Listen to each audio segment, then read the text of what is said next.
じゃあいただきます。ごま和えから。あと梅干し取って。梅干し。はい。いい感じで塩がついてます。この白いのはね、クエン酸と塩だから。ね。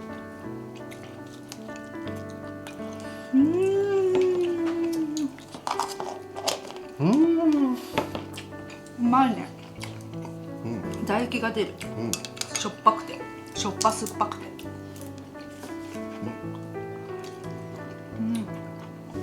ごま和えもすごい風味がいいよ。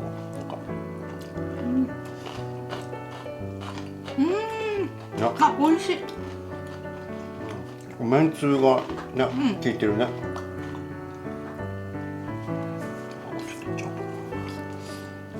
最近ぬか漬けパパがね、育ててんだよね。これね、2日目なんだけど、ちょうどいいね。2日目ぐらいが。まあ個人があるけど個人。普通のぬか床と違う。ね。混ぜなくてもいいのがいいね。楽で。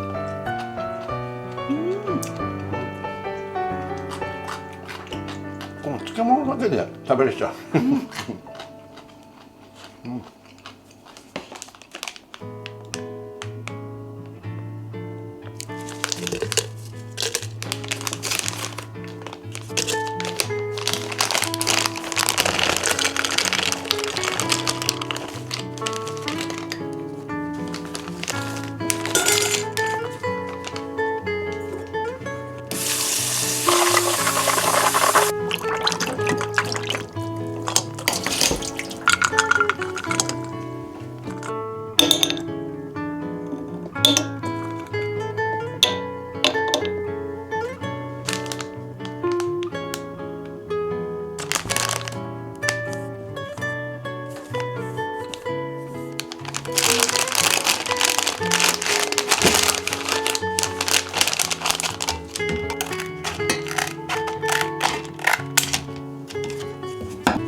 じゃあビール飲んじゃうかな。いい匂いだな。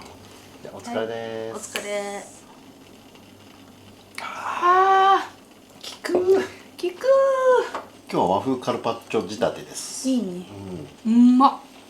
あ、合うね。すんごい美味しい。ね。うん。